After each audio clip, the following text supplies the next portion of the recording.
आपल्या इंडियामध्ये कदाचित माहित असेल नसेल, शेळीपेक्षा जास्त जाती ह्या मेंढीच्या आहेत. एकूण 50 रजिस्टर जाती मेंढीच्या आहेत. खूप प्रकारच्या आहेत. महाराष्ट्रामध्ये आपल्याकडे डेक्कनी, विजापुरी विभागानुसार 6-7 प्रकारच्या मेंढ्या आहेत. संगमनेरी मेंढी आहे. ओके. नमस्कार, मी अनिकेत. आपल्या सगळ्यांचे स्वागत करतो IFE आपल्या युट्यूब चॅनलमध्ये. आज आपल्याबरोबर बापू केसकर सर आहेत. सरांचा NK बोरगोट फार्म म्हणून राजारे, तालुका फलटण, जिल्हा सातारा येथे फार्म आहे. ह्या ज्या आपण मेंढ्या पाहतोय हा नारी सुवर्ण जातीच्या आहेत. या मेंढ्याबद्दल संपूर्ण माहिती सर आपल्याला सांगणार आहेत. सर नमस्कार. नमस्कार. ह्या ज्या आपल्या नारी सुवर्ण मेंढ्या आहेत याबद्दलची थोडी माहिती सांगा. नारी सुवर्ण हे निमकरांनी डेव्हलप केलेलं ब्रीड आहे. जे असं ब्रीड आहे प्रत्येक वेताला 2 ते 3 पिल्ले देते. ओके. आणि पूर्णपणे बंदिस्त मध्ये आपण ठेवू शकतो. आणि बंदिस्त मध्ये आपल्याला सर्वात जास्त खर्च येतो चाऱ्यावरती. बरोबर. तर त्याबद्दल शेळीपेक्षा मेंढी जरा प्लस येते. कोणत्याही प्रकारचा चारा खूप आवडीने खाते. बरोबर. चाऱ्यामध्ये वेस्टेज खूप कमी प्रमाणात ठेवते. आणि 2 पिल्लं देत असल्यामुळे शेळी आणि मेंढीमध्ये इतकासा काही फरक राहत नाही. एक तर मान्य करावं तुम्ही की मी आज 5-6 वर्ष झालं बंदिस्त मेंढी पालन करतोय. याचा अर्थ की ती मेंढी बंदिस्त राहतीये. बरोबर. आणि शेळ्यांपेक्षा खूप चांगली राहते. आणि माझ्याकडला जो चारा असतो तो शेळ्यांचा वेस्टेज शिल्लक राहिलेला चारा मेंढ्यांना टाकला जातो एक टाइम. मेंढ्या कसल्याही प्रकारचा चारा खाते ते. हा प्लस पॉईंट असतो मेंढ्यांमध्ये. कोणत्याही प्रकारचा चारा खाऊ शकतात त्या आणि त्याच्यावरती योग्य वजन वाढ भेटते आपल्याला. आपण आतापर्यंत ज्या मेंढ्या पाहिल्यात ते सगळे ओपन मध्येच आपण पाहतो. पण बंदिस्त मध्ये असे प्रकल्प आहेत का म्हणजे आता? खूप थोड्या प्रमाणात सुरू झालेला आहे. जसे की शेळीपालना जाईल तिकडे आपल्याला शेळीपालन बंदिस्त मध्ये जास्त पाहायला भेटतं. बरोबर. मेंढी पालन इतकंसं पाहायला भेटत नाही, त्यामुळे आपण करायचा कधी विचार करत नाही. पण बंदिस्त मध्ये मेंढ्यांचाही विचार करू शकता. खूप चांगल्या प्रकारे राहतात. आणि त्यात जर नारी सुवर्ण ब्रीड असेल म्हणजे प्रत्येक वेताला 2 पिल्लं देणार.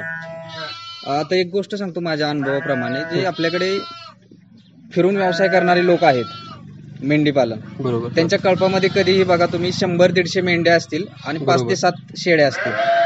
तर त्या लोकांना माहित नाही का शेळी 2 पिल्लं देते. बरोबर. माहित आहे त्यांना 2 पिल्लं देते. तरीही ती मेंढ्या कमान जास्त ठेवते ती. कारण त्यांना हे माहिती आहे ज्यावेळेस आपल्याला क्वांटिटी मध्ये व्यवसाय करायचा आहे त्यावेळेस कोणत्याही रानावरती प्रत्येक वर्षभर त्यांना मुबलक चारा भेटेल किंवा चांगल्या क्वालिटीचा चारा असेल असं बिलकुल नाही. ओके. तर त्यासाठी त्या दृष्टीने मेंढी त्यांना खूप योग्य. कोणत्याही प्रकारचा चारा खाते. वळलं वाळलं एकदम कमी दर्जाचा चारा ती खाऊ शकते. कसल्याही वातावरणात राहू शकते. म्हणजे आपल्यापेक्षा खूप पुढे गेलेले लोक आहेत ते धनगर लोक जे आहेत ना, ज्यांचा पारंपरिक व्यवसाय हा आहे. ते कधीही आज पण तुम्हाला पाहायला भेटले की कळपामध्ये जास्तीत जास्त मेंढ्या असतात. बरोबर. शेळ्या कमी असतात. शेळ्या पण असतात. त्याचं एक कारण असतं की मेंढ्या कोणत्याही प्रकारच्या चाऱ्यावरती राहू शकतात. आणि जे कोणी आपले मित्र आहेत त्यांना माहिती आहे की बंदिस्त मध्ये चाऱ्याचे किती प्रॉब्लेम येतात. वर्षभर आपण चारा पुरवू शकतो का, त्या क्वालिटीचा देऊ शकतो का, नाही दिलं तर शेळ्यांची ग्रोथ कमी होणे, कमी ग्रोथ आजारी पडणे. मग ते सायकल असंच चालू होतं. आणि लोक मग ह्या व्यवसायाला खूप नावं ठेवतात की हा चांगलाच नाही म्हणतात बंदिस्त. तर त्या पद्धतीने केलं गेलं, थोडासा विचार केला गेला तर चालेल. आणि त्याचं नारी सुवर्ण असेल 2 पिल्लं, शेळी मेंढीमध्ये खूप फरक राहत नाही. ओके. आता जर आपण पाहिलं तर मेंढ्यामध्ये आजाराचे प्रमाण वगैरे कशा प्रकारे? मेंढीमध्ये अजून एक सांगण्यासारखी गोष्ट की मेंढीला नॅचरली लोकर केस म्हणतो आपण, त्यांना वूल खूप असते. तर ते निसर्गाने दिलेले त्यांना देणगी या थंडीचा आणि पावसाचा काही इफेक्ट मेंढीवर होत नाही. बरोबर. आणि शेळ्या जर सांभाळणारा प्रत्येकाला माहित असेल की जास्तीत जास्त शेळ्यांचे आजार हे पावसाळ्यामध्ये होतात. मेंढीचे त्याप्रमाणे कमी प्रमाणात होतात. का त्यांना ते नैसर्गिक कवच दिलेलं आहे. त्याच्यामुळे मी एक मान्य करेल शेळी मेंढी निसर्ग म्हणजे एकसारखंच त्यांची रचना आहे. ओके. आजारी पडू शकते त्या किंवा पण त्यांच्यावरती वातावरण क्लायमेट चेंजचा इतकासा फरक पडत नाही जसा शेळीवरती पडतो. त्यांना जे निसर्गाने दिलेले कवच आहे. त्या तुलनेत मी मानेल की मेंढ्या कमी आजारी पडतात. आणि मेंढ्यामध्ये किती प्रकारच्या जाती आहेत? जसं शेळीमध्ये बिटल असेल, शिरोई असेल, उस्मानाबादी असेल आपली, तसे मेंढ्यामध्ये कोणत्या कोणत्या प्रकारच्या? आपल्या इंडियामध्ये कदाचित माहित असेल नसेल, शेळीपेक्षा जास्त जाती ह्या मेंढीच्या आहेत. एकूण 50 रजिस्टर जाती मेंढीच्या आहेत. खूप प्रकारच्या आहेत. महाराष्ट्रामध्ये आपल्याकडे डेक्कनी, विजापुरी विभागानुसार 6-7 प्रकारच्या मेंढ्या आहेत. संगमनेरी मेंढी आहे. ओके. पण जास्त लोकल मार्केटला चालणारी, जसं की आपण राजस्थान साईड गेला, पंजाब साईडला गेला किंवा मुझाफराबादी जे ब्रीड आहे, हेवी वेट असतं, लांब शेपूट असतं, जे आपल्या इथं मार्केटला कटिंग मार्केटला चालत नाही. आपले जे नारी सुवर्ण ब्रीड आहे सर्वात दृष्टीचा विचार करून निमकरांनी डेव्हलप केले की जे की देशी प्रमाणे दिसलं पाहिजे. म्हणजे तुम्ही बाजारात घेऊन गेला तरी तुमचं ते कटिंगसाठी चाललं पाहिजे. असं वेगळं पण कोणतंही नाही त्याच्यात. ओके. मग ज्यावेळेस 2 पिल्लं होत्या त्यांना मिल्क प्रोडक्शन पण चांगलं पाहिजे. त्याच्यासाठी त्यांनी इस्रायलच्या आवाशी जातीचा एक क्रॉस केला, ओके. जे वर्ल्ड क्लास आहे दुधासाठी, दूध आवासी. वाढीसाठी. हा. कोणत्या ह्याच्यावर? ह्याच्यामध्ये नारी सुवर्ण हेच 6 मेंढ्यांचं क्रॉस आहे ऍक्च्युली. ओके. त्याच्यामध्ये 6 मेंढ्यामध्ये गरोळ आहे हा. पश्चिम बंगालची, हा. डेक्कनी आहे आपल्या इथली लोकलची, विजापुरी आहे जी कर्नाटक आणि आपला विजापूरचा भाग येतो तिथली, ओके.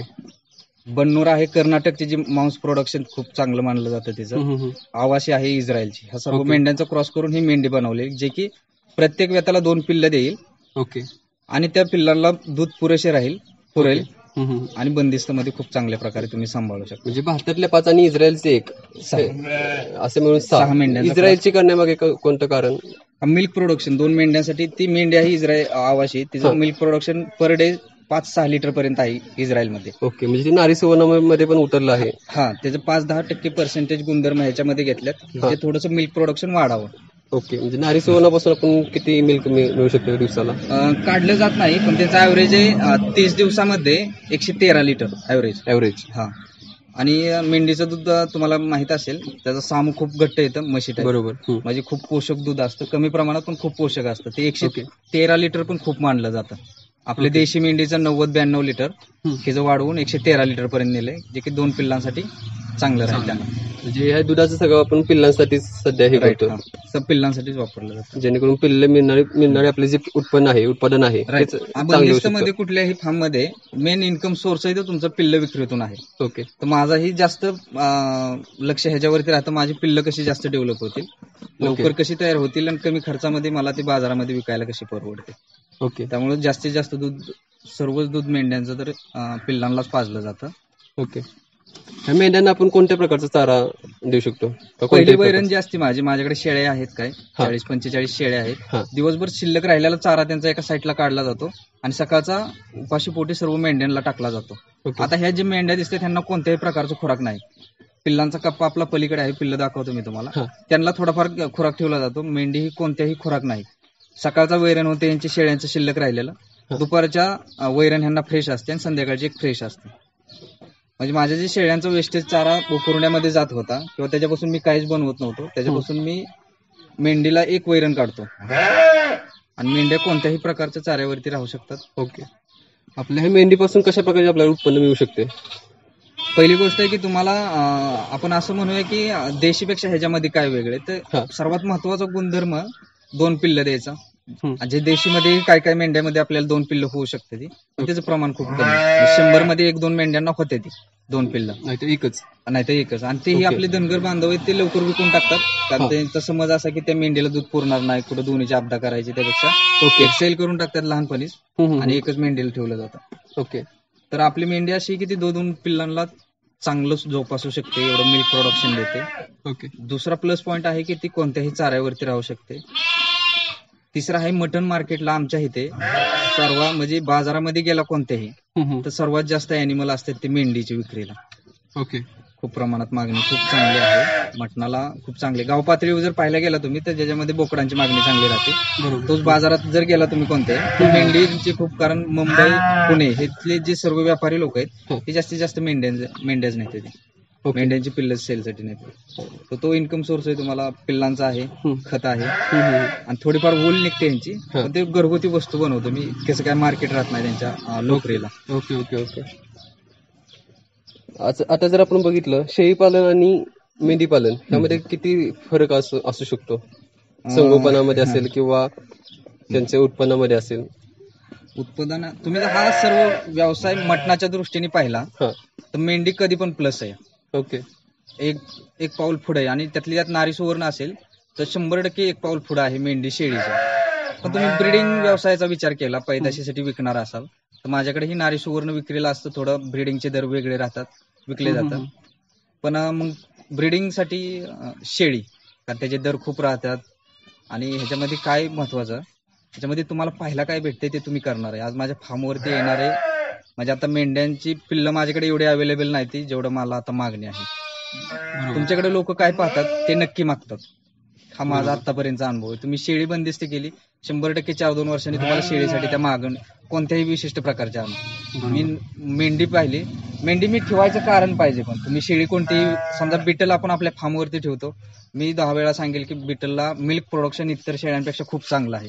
मी रेफर करेल तुम्हाला. जर दुधाचा व्यवसाय करायचा असेल, दुधाचं प्रोडक्शन करायचं असेल, तसं मटन मार्केटसाठी जर तुम्हाला काम करायचं असेल तर मेंढीला बेजोड आहे, त्याला तोडच नाही. त्यात नारी सुवर्ण असेल, 2 पिल्लं देणारे असतील तर तुमचा डबल इन्कम. बरोबर. म्हणजे शेळी पालनाबरोबर हा जो मेंढी पालन व्यवसाय आहे तो पण नक्कीच तरुणांसाठी एक चांगला व्यवसाय ठरू मी असं शकतो. रेफर करेल की तुमच्या 20 शेळ्या असतील तर 5 मेंढ्या अवश्य ठेवाव्यात. कारण त्यांचा जो राहणारा 30% वेस्टेज चारा आहे त्याचं तुम्ही करणार काय, कोरड्यामध्येच जाणार आहे. बरोबर.